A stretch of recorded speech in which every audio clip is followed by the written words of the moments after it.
माझा सुंदर मामा पण कलाकार आहे. हो, आणि आजोबा ती नऊ मम्मी वाली आयडिया पण सॉलिड होती ना. हो बाबा, या सुंदर बिलिंदरने आज मला चांगलंच मूर्ख बनवलं.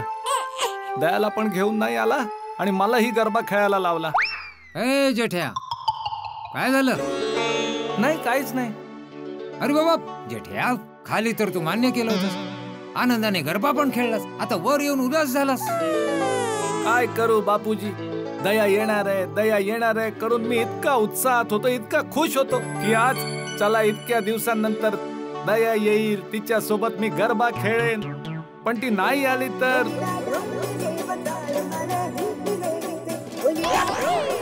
दयाचा फोन. बापूजी, दयाचा फोन. मला द्या. काय करता? काय करतोय टप्पू? सॉरी पप्पा, सॉरी.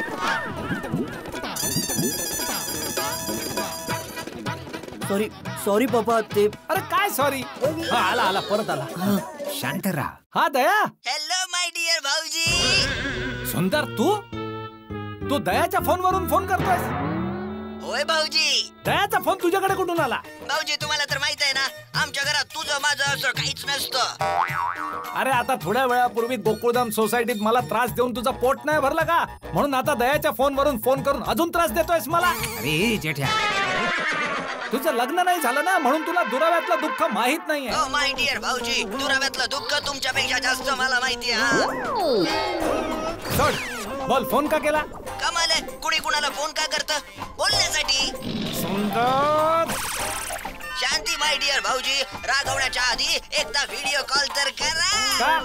माय डिअर भाऊजी, तुमच्यासाठी एक चांगला सरप्राईज आहे. नको मला भाऊ, मला आता तुझं कुठलंही सरप्राईज नको आहे, कारण सरप्राईजच्या नावाखाली तू मला नेहमी धोका देतोस आणि मग मला एवढा मोठा मानसिक धक्का बसतो की. कट केला. घ्या, आता व्हिडिओ कॉल करते. अरे मला नाही बघायचा तुझा चेहरा. अरे फोन उचल. बापूजी, माय डिअर टप्पूचे पप्पा. अरे हो, इथे सिग्नल नाहीये, सगळं धुरकट दिसतंय. हॅलो. हा दया. मला माहिती आहे, काही प्रॉब्लेम नाहीये. हे तर बापूजींना लाजून तुम्ही माझ्याशी बोलायला दुसऱ्या रूम मध्ये आलात, हो ना? माझी चलाक चबुतरी. माझे भोळे भालू. ए भालूवाली, तू माझ्या बरोबर चालूगिरी का केली? काय सुंदरच्या आवाजात कशाला बोलली? तुला माहिती आहे ना, तू नवरात्रीमध्ये नाही आलीस त्यामुळे किती मी दुःखी आहे. वरून सुंदरच्या आवाजात बोलून तू माझी मस्करी करते. सॉरी टप्पूचे पप्पा. पण तुम्हाला आठवतंय, एकदा तुम्हीच तुमची शपथ घेऊन मला म्हणाला होता की दया, जगात आता कितीही टेन्शन असू दे, कितीही दुःख येऊ दे, तू तुझं हसणं गंमत कधी बंद करू नकोस, बोलला होतात ना. माझ्या बोललेल्या गोष्टी आठवताय, पण माझी आठवण तुला कधीच येत नाही. अहो, हे काय? मला तर तुमची 2400 तास आठवण येत असते. अच्छा, बस 2400 तासात माझी आठवण आली, त्याच्यानंतर नाही. अहो 2400 तास म्हणजे प्रत्येक क्षण, प्रत्येक मिनिट. खोटारडी, मी तुला किती फोन केले, पण तू कधी फोनवर भेटतच नाहीस. टप्पूचे पप्पा, तुम्हाला माझा स्वभाव तर माहितच आहे, मी किती विसराळू आहे. नेहमीच फोन विसरत असते. कधी कपाटात फोन ठेवून देते, कधी टावर नाही मिळत, कधी सिग्नल नाही मिळत. काय करू? दया, मी, बापूजी, टप्पू, आम्ही तिघं तुझी खूप आठवण करतो. आता तर तुझ्याशिवाय पूर्ण घर खायला उठलंय.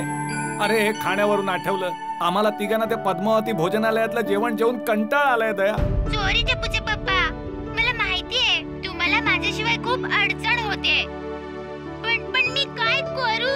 अगं काय करू? काय, ये ना गोकुळधामला परत. टप्पूचे पप्पा, मला पण यायचंय, पण काय करू?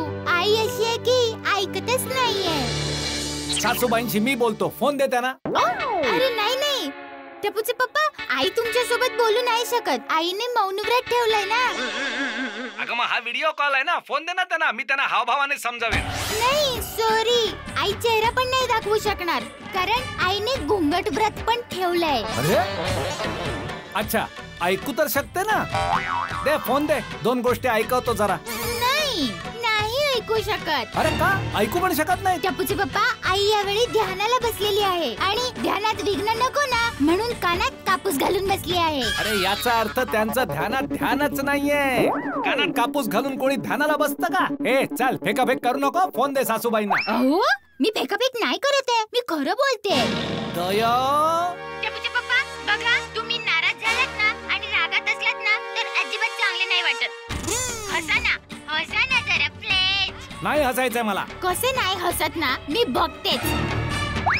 आता मी तुम्हाला एक अशी शायरी ऐकवणार आहे की ती ऐकून तुम्हाला हसायला आलंच पाहिजे. नाही ऐकायची मला तुझी कुठली शायरी. नाही, तुम्हाला ऐकावी लागेल टपूचे पप्पा. हा मग ऐकवायची असेल तर इथे समोरासमोर येऊन ऐकव, फोनवर नाही. अहो ही समोरासमोरची शायरी नाहीये, ही मोबाईल फोन वाली शायरी आहे. ऐका ना प्लीज, रिक्वेस्ट. थँक्यू. शायरी आहे. टपूच्या पप्पांना आवडते जलेबी फाफडा आणि ढोकळा.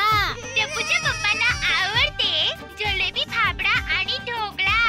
आणि आमची जोडी अशी आहे जशी कोकिळे सोबत कावळा.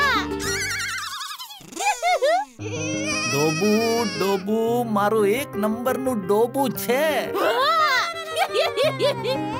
अरे टपूचे पप्पा, बोलण्यात मी माझ्या टप्पू बाळाशी बोलायचंच विसरून गेले.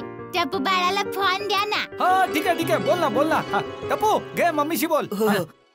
हाय मम्मी, कशी आहेस तू? अरे माझे बाळा, मी मजेत आहे बाळा. तू कसा आहेस? एकदम मजेत आहे मम्मी. आम्ही तुला खूपच मिस करतोय. खूप आठवण येते तुझी. बाळा मला पण तुझी खूप आठवण येते आणि सगळ्या गोकुळधाम सोसायटीला पण माझी आठवण सांग. हा हो मम्मी प्लीज, आता तू लवकर ये इकडे. हो बाळा हो. बापूजी पाया पडते. हो सुनबाई, खुश राहा. बापूजी, टपूचे पप्पा, टप्पू तुम्ही सगळे मला माफ करा. सॉरी, मी नवरात्रीत गोकुळधामला नाही येऊ शकले. नाही सुनबाई, त्याच्यात माफी कसली मागायची. अरे तू तर आई सोबत मातेच्या मंदिरांच्या यात्रेवर गेलीस ना. हो बापूजी, यावेळी मी आणि आई मातेच्या मंदिरातच आहोत.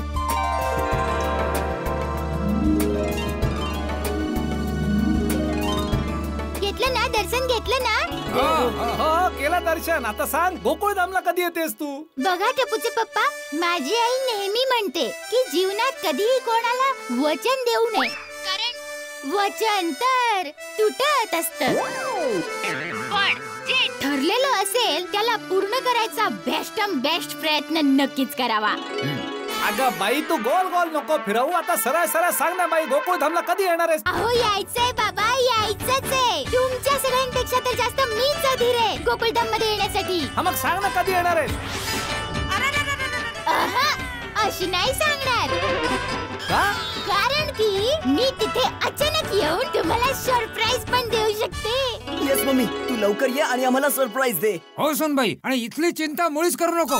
दया एक मिनिट. दया तू मंदिरातच आहेस ना? हो मंदिरातच आहे. हा तर मग माताजी समोर शपथ घे की आता जेव्हा तू गोकुळधामला येशील ना तेव्हापासून पुढे 10 वर्ष तू परत अहमदाबादला जायचं नाव नाही घ्यायचं. हा आई आले. टपूचे पप्पा, आई बोलवते. चला मी फोन ठेवते. बाई. अगं पण सासूबाईंचं मौन व्रत आहे त्यांचं बापूजी, कशी बोलवेल ती?